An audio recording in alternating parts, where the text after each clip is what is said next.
성경 66권 가운데 맨 먼저 나오는 성경책이 창세기입니다. 우리말로는 세상을 창조한 기록이라는 뜻으로 창세기라고 표현되어 있지만 영어로는 제너시스라고 말합니다. 그 뜻은 기원, 시작이라는 뜻입니다. 창세기 책은 전체 50장으로 이루어져 있는데 세 가지 기원을 우리에게 말씀하고 있습니다. 첫째는 이 세상이 어떻게 시작되었는가? 지금 우리가 눈으로 보는 이 세상이 처음부터 있었던 것이 아니고 하나님이 창조하심으로, 말씀으로 창조하심으로 존재하게 되었다는 사실을 창세기가 가르쳐 줍니다. 두 번째는 이 세상에 비극이 어떻게 시작되었는가? 하나님이 창조하신 세상은 참으로 아름다운 세상입니다.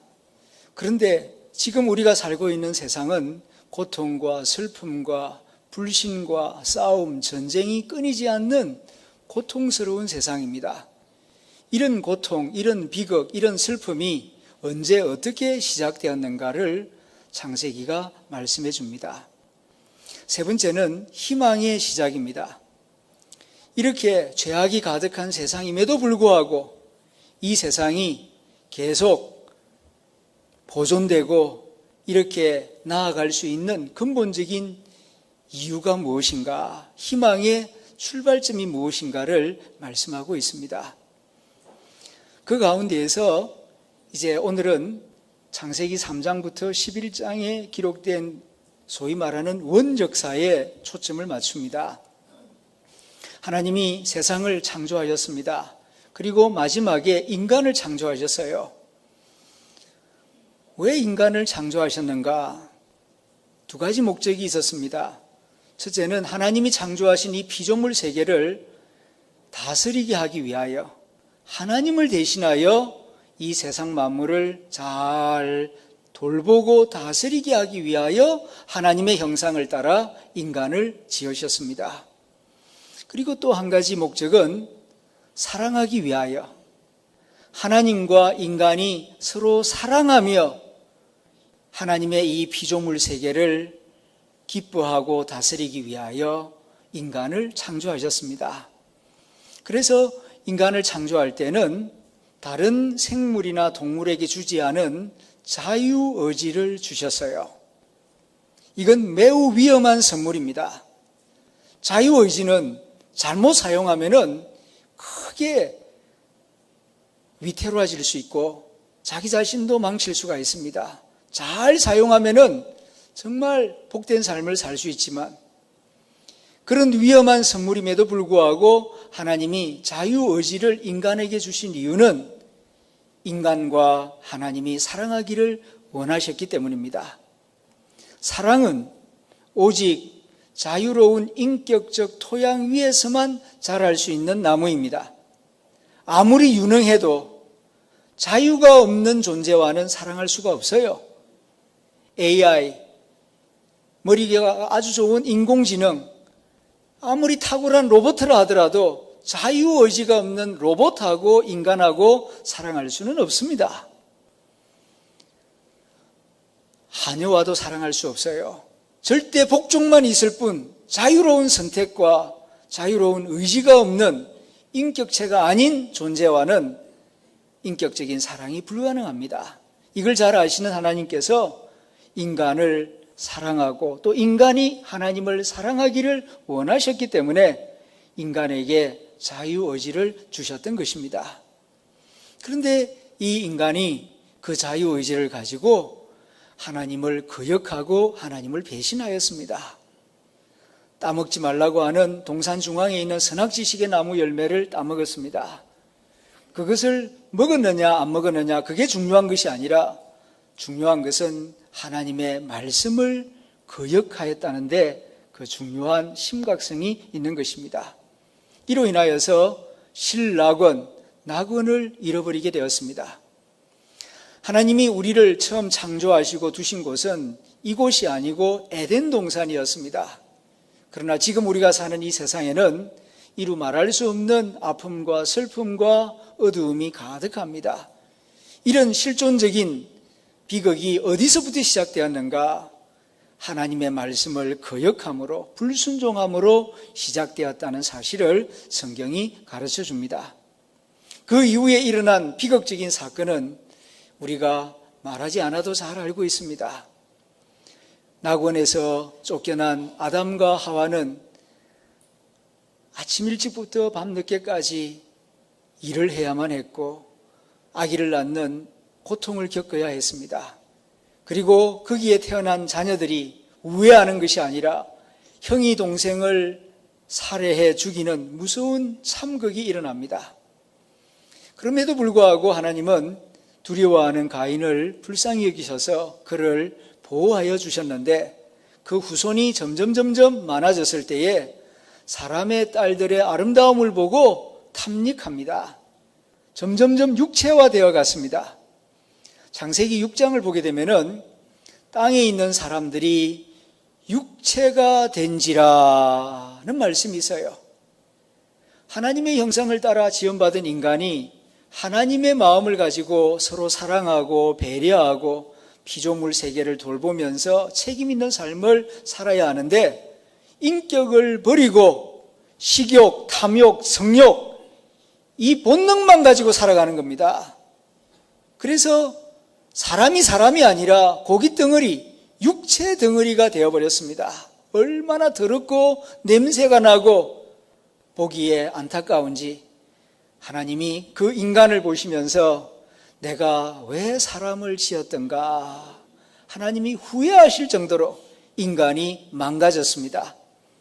그래서 홍수 심판을 통하여서 인간을 다 심판하시고 오직 한 가정, 노아의 가정을 세우셔서 새 출발을 하게 됩니다. 그런데 그 후손이 점점 많아지고 그 가운데 머리 좋은 어떤 사람이 벽돌 굽는 기술을 발명하게 됩니다.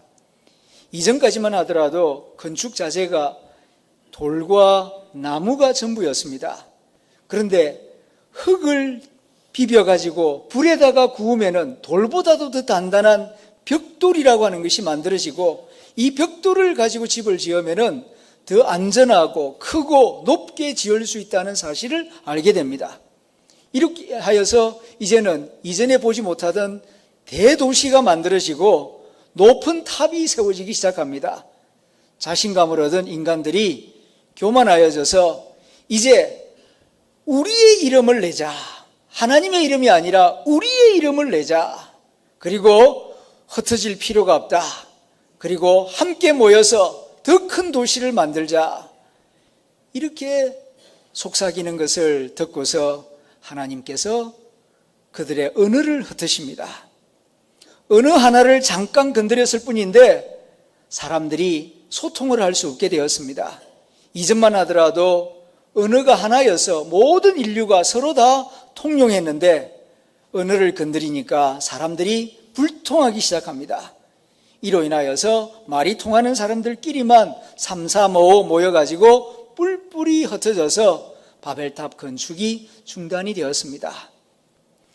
이렇게 창세기 3장부터 11장까지는 낙원을 잃어버리고 범죄한 인간이 점점점 더 깊은 죄악 속으로, 더 깊은 어두움 속으로 빠져들어가는 모습을 보여줍니다. 만일 창세기 11장으로 성경이 끝나버린다면 우리는 절망할 수밖에 없을 것입니다. 이렇게 점점 어둠 속으로, 죄악 속으로 빠져들어가는 이 인간을 위한 해법이 무엇인가? 어떻게 해야 이렇게 어둠 속으로 빠져들어가는 인간을 구원할 수 있을 것인가? 우리는 낙심하고 절망할 수밖에 없을 것입니다. 그런데 12장을 딱 넘기는 순간 하나님이 뜻밖에도 한 사람을 불러서 세우는 이야기가 나옵니다. 오늘 우리가 읽은 성경 본문입니다. 창세기 12장 제가 다시 읽어보겠습니다. 여호와께서 한 사람 아브라함에게 이르시되 너는 너의 고향과 친척과 아버지의 집을 떠나 내가 내게 보여줄 땅으로 가라. 내가 너로 큰 민족을 이루고 내게 복을 주어 내 이름을 창대하게 하리니 너는 복이 될지라.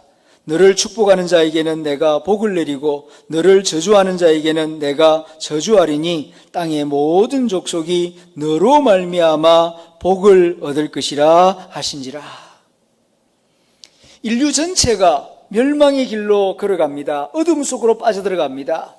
그러면은 하나님께서 이 멸망의 길로 가는 인류를 구원하기 위하여서 천지개벽을 일으키시든지 아니면은 또다시 무서운 심판을 내리치시든지 아니면은 환경을 바꾸든지 아니면은 법과 제도를 바꿔야 될 것처럼 우리는 생각이 되는데 하나님은 전혀 뜻밖의 한 사람 아브라함을 불러 세우심으로 희망의 역사를, 구원의 역사를 시작하고 있는 것입니다. 어찌 보면 매우 연약하게 보입니다. 인류 전체가 멸망의 길을 가고 있는데 이 한 사람 새롭게 해가지고 언제 인류 역사가 새로워지고 모든 인간이 구원받을 수 있단 말인가? 하나님의 방법이 답답하게 여겨질지 모르겠습니다. 그러나 바로 여기에 하나님의 지혜가 있습니다. 바로 여기에 하나님의 방법이 있습니다. 이 점을 우리가 깊이 생각해야 합니다. 한 사람이 새로워질 때에 역사가 새로워질 수 있고 사회와 민족이 새로워질 수 있다는 것입니다. 천지개벽이 일어나도 수출이 많이 되어서 경제적으로 아무리 부유해져도 전쟁에서 승리를 한다 할지라도 혁명이 일어난다 할지라도 사람이 새로워지지 아니하면 나 한 사람이 새로워지지 아니하면은 여전히 어둠 속으로 멸망 속으로 걸어갈 수밖에 없기에 한 사람을 새롭게 함으로 그 한 사람으로 말미암아 사회가 새로워지고 역사가 새로워지는 길만이 진정한 해법이 된다는 것을 아시기에 하나님은 느리지만 작지만 한 사람으로부터 시작하고자 하시는 것입니다. 그래서 아브라함을 부르십니다. 다행히 아브라함은 나이가 75세인데도 불구하고 하나님이 부르실 때에 예하고 순종을 합니다. 오늘 본문 4절입니다. 이에 아브라함이 여호와의 말씀을 따라갔고, 분위기를 따라간 것도 아니고 환경을 따라간 것도 아니고 돈을 따라간 것도 아닙니다. 말씀을 따라가는 믿음과 순종의 모습을 아브라함이 보여줍니다. 이러한 믿음과 순종의 모습을 하나님이 보시고 너는 의인이다.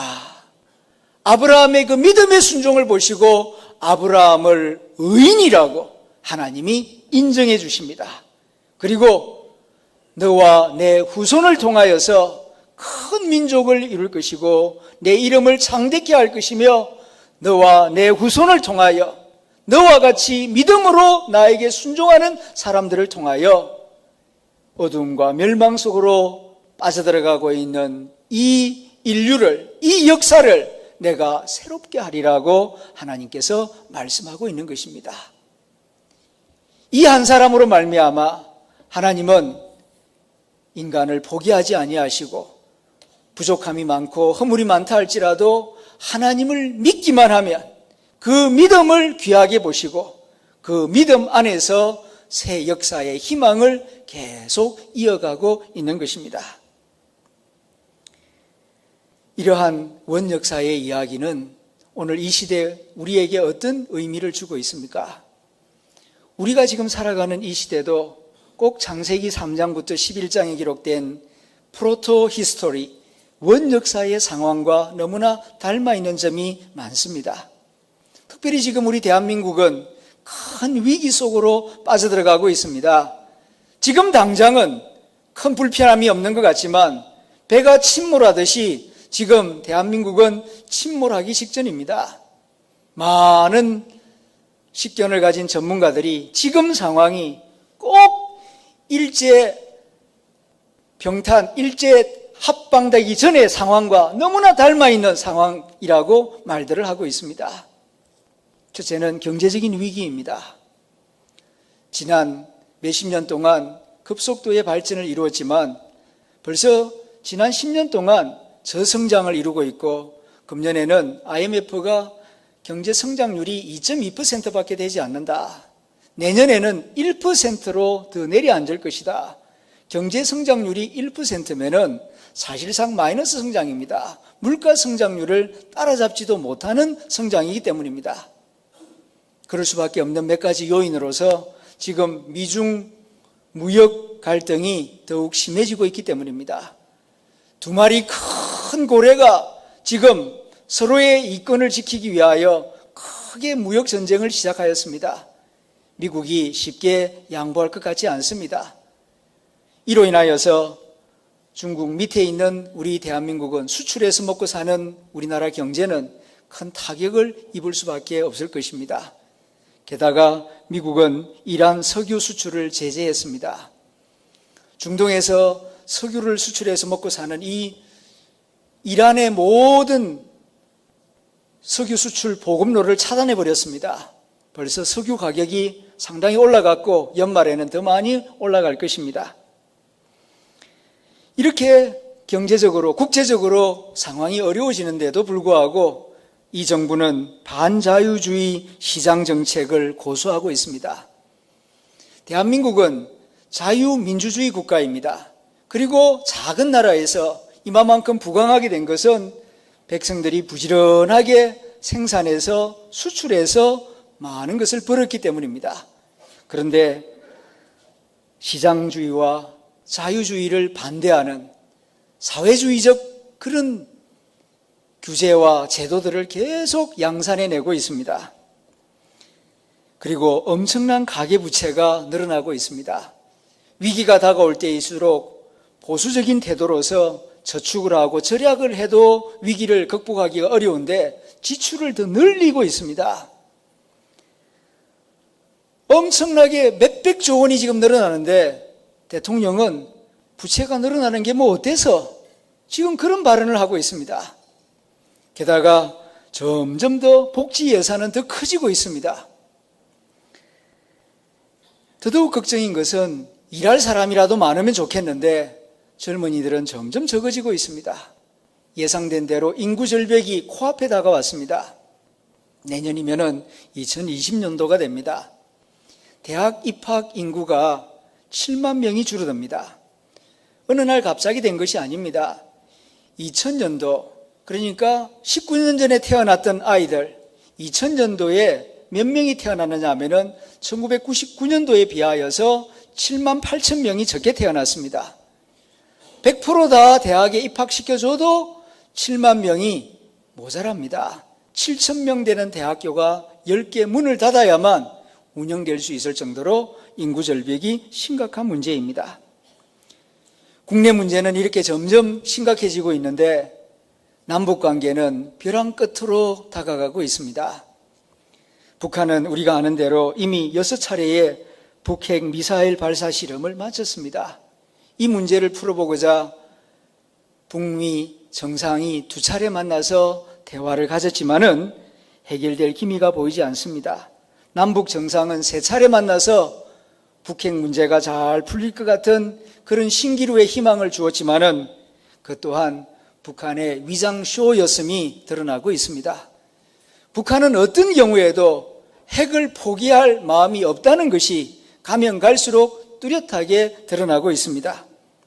이렇게 남북관계가 더욱 위태로워지고 있으면은 남한이라도 합심 단결되어야 될 텐데 오히려 이념 논쟁으로 인하여서 5천만 민족이 좌파 우파로 갈라져서 나라의 국론 분열이 극도로 치닫고 있습니다. 한쪽에서 이런 주장을 하면 바로 그 옆에서 또 다른 주장을 하면서 서로 싸우고 있습니다. 약점만 물고 뜯고 있습니다. 나라가 이러하면은 교회만이라도 좀 새로워져서 민족의 희망이 되어야 될 터인데 교회마저도 사회적 공신력을 상실하고 있습니다. 이런 상황 가운데에서 어떻게 하면은 이런 절망스러운 상황을 타개해 나갈 수가 있겠습니까? 법을 바꾼다고 되겠습니까? 아니면은 천지개벽이 일어난다고 새로워질 수 있겠습니까? 우리는 성경에서 하나님의 해법을 배워야 할 것입니다. 그것은 다른 것이 아니라 내가 이 시대의 아브라함이 되는 것입니다. 특별히 이 시간 예배드리는 저와 여러분들이 눈에 보이지 않고 귀에 들리지 않지만은 아브라함이 여호와의 말씀을 따라갔더라 하던 그 말씀처럼 우리 자신이 세상 풍조나 물질을 따라가는 것이 아니라 믿음으로 하나님의 말씀을 따라가는 믿음의 순종을 보일 때에 여기서부터 새로운 희망의 역사가 나타날 줄로 믿습니다. 내가 새로워지지 않는데, 나부터 시작하지 않는데 어디서 참된 희망의 징조를 볼 수가 있겠습니까? 참된 희망의 시작은 아브라함처럼 내 자신이 나부터 먼저 하나님 말씀에 순종하고 나 자신을 믿음의 사람으로 바르게 세우는 데 있는 줄로 믿습니다. 우리는 이 사회에서 수없이 개혁이라고 하는 말을 들으면서 살아왔습니다. 개혁해야 한다. 새로워져야 한다. 그럼에도 불구하고 변화가 잘 일어나지 않고 있습니다. 왜 그런 것 같습니까? 그 첫 번째 이유는 내면으로부터 시작하지 않고 주위 환경으로부터 시작하려고 하는 경우가 많기 때문입니다. 환경을 바꾼다고 물질이 많아진다고 사람이 달라지지 않습니다. 마음이 바꿔지고 가치관이 새로워져야만 진정으로 새로워질 수가 있는 것입니다. 두 번째로는 타인지향적이기 때문입니다. 변화를 이야기하고 개혁을 이야기하면 맞아, 변화되어야 해, 개혁되어야 해, 네가 개혁되어야 돼, 네가 새로워져야 돼, 그렇게 생각을 하지 내가 새로워져야 되겠다는 생각은 잘 하지를 않기 때문입니다.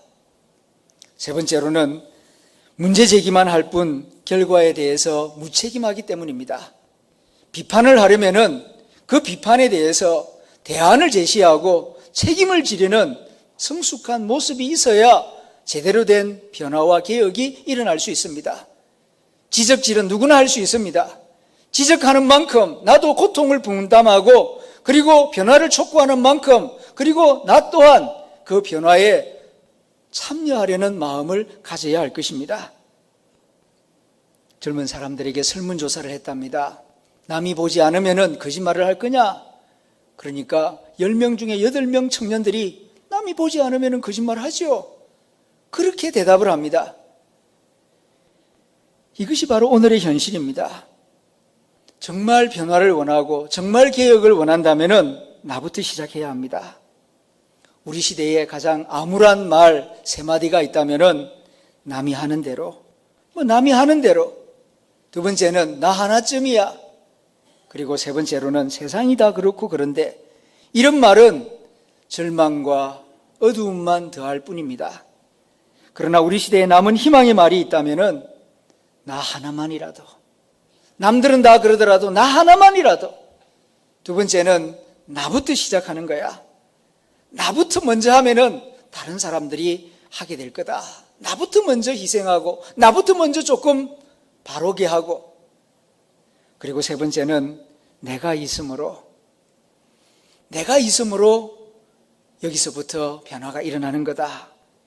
이렇게 말을 하고 생각하고 행동할 때에 거기서부터 참다운 희망이 생겨날 것입니다. 그 자신이 희망찬 사람은 그 자신이 다른 사람들에게 희망이 될 것입니다. 성실하게 길 찾는 사람은 그 자신이 많은 사람들에게 희망이 될 것입니다. 참 좋은 사람은 그 자신이 이미 참 좋은 세상이 되는 법입니다. 내 속에 들어 있습니다. 내 속에서 모든 것이 시작됩니다. 내가 새로워지면은 세상도 새로워질 것입니다. 작년 2018년은 종교개혁 500주년이 되는 뜻깊은 해였습니다. 전 세계 개신교 성도들이 많은 논의를 했습니다.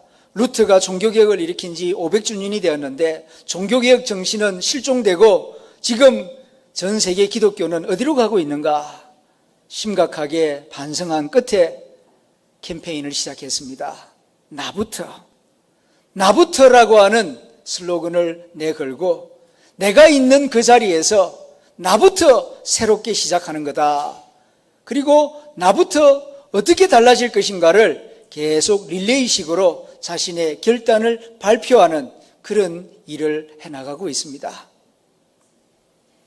저는 부목사 생활을 하면서 한국교회 여러 가지 어려움 가운데에 돈 때문에 생기는 문제가 많다는 것을 절감하였습니다. 그래서 담임 목사로 나가면은 성도들로부터 돈을 받지 않으리라. 그래서 이 교회 부임하자마자 얼마 되지 않아서 봉사자 학교에서 결혼식이나 장례식 때에 성도들이 주는 봉투를 받지 않겠습니다. 물론 고마운 마음으로 선의의 뜻으로 교역자들에게 감사하는 마음으로 주는 줄 알지만은 교회로부터 충분히 생활비를 받고 필요하면 목회비를 달라고 해서 받아 쓰도록 하겠습니다. 성도들로부터는 받지 않겠습니다. 라고 선언을 했습니다. 그런데 중간에 흔들렸습니다. 이런저런 이유로 깨끗하지를 못했습니다. 부끄러운 일을 했습니다. 여러분들에게 참으로 죄송하게 생각합니다. 이번 기회를 통하여 다시 한번 마음을 다잡습니다. 내가 예수님처럼 십자가에 내 몸을 희생제물로 내어주는 그런 희생은 못한다 할지라도 내가 할 수 있는 일, 또 내가 반드시 해야 할 일, 여기서부터 작은 일부터 해나가는 것입니다. 그럴 때에 신뢰가 쌓이고 그 신뢰를 기초로 해서 하나님이 기뻐하시는 일을 힘있게 해나갈 수 있을 것입니다. 여러분들도 여러분들이 있는 삶의 자리에서 하나님이 주시는 감동을 따라 나는 이런 직장 생활을 하고 있으니까 나는 이런 일을 하겠습니다. 이런 실천을, 뜻을 세우고 나름대로 누가 보나 안 보나 꾸준하게 해나가겠습니다. 선생님입니까? 가르치는 학생들에게 이렇게 하겠다고 다짐을 세우시기 바랍니다. 병을 고치는 의사입니까? 그러면은 의사의 자리에서 나는 하나님의 영광을 위하여 이렇게 살겠습니다 하고 다짐하고 누가 보나 안 보나 그 일을 꾸준하게 해나가시기 바랍니다. 이렇게 나부터, 나 한 사람이 아브라함이 되어서 하나님의 말씀에 믿음으로 순종하는 삶을 묵묵하게 살아나가노라면 아브라함과 이삭과 야곱과 요셉을 통하여서 희망의 역사, 구원의 역사를 일으키신 하나님께서 저와 여러분들을 통해서도 이 사회를 새롭게 하시고 이 민족의 희망을 일으키는 구원의 역사를 일으켜 주실 줄로 믿습니다. 바울은 갈라디아서 3장 6절 7절에서 말합니다. 아브라함이 하나님을 믿음에 그것을 그에게 의로 정하셨다 함과 같으니라. 그런즉 믿음으로 말미암은 자들은 아브라함의 자손인 줄 알지어다. 그 어두운 시대에 모든 사람들이 다 멸망의 길을 걸어갈 때 하나님이 아브라함을 부르심에 아브라함이 믿음으로 순종할 때 그 작은 믿음을 보시고 의인으로 인정해 주셨던 것처럼 하나님의 아들 예수 그리스도를 믿는 믿음을 가지고 살아갈 때 하나님은 우리 모두를 아브라함의 후손이라고 인정하시며 아브라함에게 허락하셨던 축복의 약속을 너희에게도 적용시켜 주겠다고 약속하고 있는 것입니다. 그러므로 아브라함처럼 하나님을 굳게 믿고 하나님 말씀대로 살아가는 저와 여러분들이 될 수 있기를 기원합니다. 며칠 전 서영교회에서 열리는 성시화 운동본부에 갔다가 참으로 감동스러운 이야기를 들었습니다. 박누가 선교사님 이야기입니다. 대구 평강교회 집사님이었는데 의과대학을 마치고 외과 의사가 된 다음 필리핀 오지에 들어갔습니다. 거기에서 무이천 마을을 다니면서 30년 동안 필리핀 환자들을 치료해 주었습니다. 그 자신이 췌장암에 걸리고 위암에 걸려서 3번의 수술을 받아야만 했습니다. 힘을 다하여 그가 아팠기 때문에 아픈 사람들의 심정을 알기 때문에 30년 동안 어려운 사람들을 찾아다니며 사랑과 복음을 전하다가 작년에 세상을 떠났습니다. KBS에서 그 사실을 먼저 알고 인간극장에 보도를 하였고 뒤늦게 그의 아름다운 이야기에 감동을 받고 영화를 만들었습니다. 롯데시네마에서 지금 방영을 하고 있습니다. 한 사람의 변화, 한 사람의 헌신, 한 사람의 충성으로 말미암아서 지금 대구에 영적인 새바람이 불고 있습니다. 준비된 영상을 같이 보겠습니다.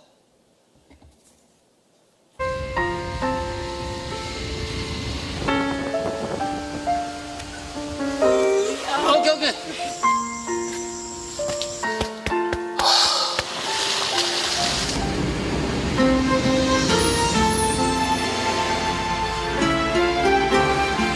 내가 아파봤으니까 아픈 사람 고통을 알게 하는 거고, 그거 고통을 아니까 그들에게 한 발짝 빨리 다가가고 싶고,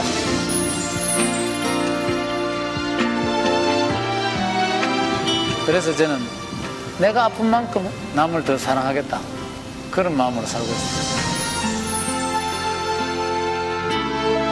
Sinadala po dito ni God para tulungan po kami. Tulungan niya po kami sa Nga ikaw, mabait ka dito sa amin. Masakit din po kasi naging pangalawang father ko siya sa akin. 내가 계속 이렇게 오래오래 할 수는 없잖아요. 이렇게 서서히 정리를 해줘야 될 단계도 아니라 그런 게 나름대로 생각합니다. 즐겁게 지금까지 지내왔고 행복한 시간이었고 참 좋았어요.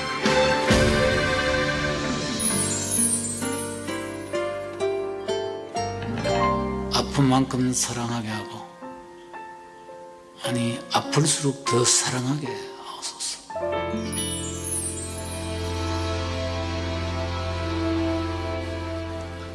박누가 선교사의 이야기를 들을 때에 이 세상 어딘가에라는 찬송이 생각이 났습니다. 이 세상 어딘가엔 남이야 알든 말든 착한 일 하는 사람 있는 걸 생각하라. 마음이 밝아진다.